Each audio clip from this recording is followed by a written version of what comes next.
ಕನ್ನಡ ನ್ಯೂಸ್ಗೆ ಲೈಕ್ ಮಾಡಿ, ಶೇರ್ ಮಾಡಿ ಹಾಗೂ ಮತ್ತಷ್ಟು ಸುದ್ದಿಗಳಿಗಾಗಿ ಫಾಲೋ ಮಾಡಿ. 27ನೇ ವರ್ಷದ ಹನುಮ ಜಯಂತಿ ಮಹೋತ್ಸವವು ಚನ್ನರಾಯಪಟ್ಟಣದ 40 ಅಡಿ ಆಂಜನೇಯ ದೇವಾಲಯದಲ್ಲಿ ಬಹಳ ವೈಭವದಿಂದ ಸಹಸ್ರಾರು ಭಕ್ತರ ಸಮ್ಮುಖದಲ್ಲಿ ನೆರವೇರಿತು. ಹೋಮ, ಹವನ, ಹನುಮನಿಗೆ ಉಯ್ಯಾಲೆ ಉತ್ಸವ ಸೇರಿದಂತೆ ವಿವಿಧ ಧಾರ್ಮಿಕ ಕೈಂಕರ್ಯಗಳು ದೇವಾಲಯದಲ್ಲಿ ಜರುಗಿದವು. ದೇವಾಲಯದ ಮುಂಭಾಗ ನಡೆದಂತಹ ಅನ್ನದಾನದಲ್ಲಿ ಸಾವಿರಾರು ಮಂದಿ ಭಕ್ತರು ಆಗಮಿಸಿ ಅನ್ನಪ್ರಸಾದ ಸ್ವೀಕಾರ ಮಾಡಿದ್ದಾರೆ.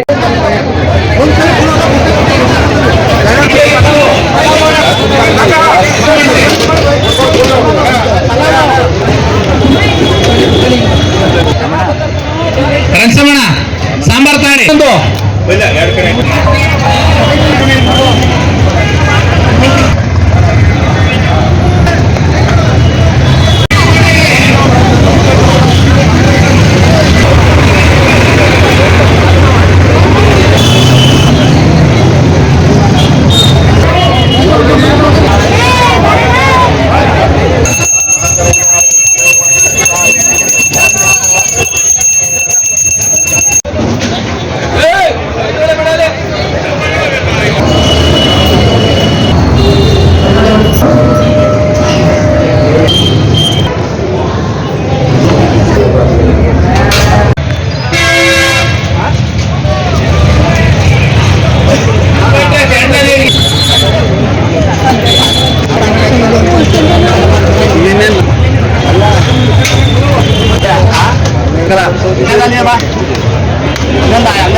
ಹನುಮ ಜಯಂತಿ ಮಹೋತ್ಸವದ 27ನೇ ವರ್ಷದ ಕಾರ್ಯಕ್ರಮ ನಿನ್ನೆ ಪ್ರಾರಂಭಗೊಂಡು ಬೆಳಗ್ಗೆ ಪ್ರಾತಃ ಕಾಲ 8 ಗಂಟೆಗೆ ಶಾಸಕರಾದ ಸಿ ಬಾಲಕೃಷ್ಣ ಅವರಿಂದ ಅಖಂಡ ಭಜನಾ ಕಾರ್ಯಕ್ರಮಕ್ಕೆ ಚಾಲನೆ ದೊರೆತು ತುಳಸಿ ಅಲಂಕಾರ, ವಸ್ತ್ರಾಲಂಕಾರ ಸಮರ್ಪಣೆ ಮಾಡಲಾಗಿದೆ.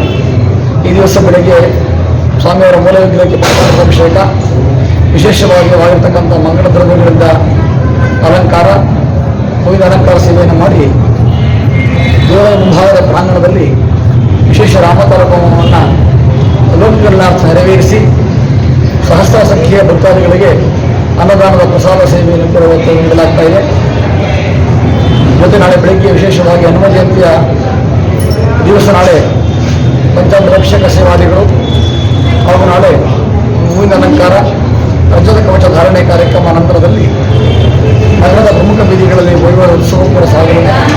ಎಲ್ಲ ಸಮಸ್ತ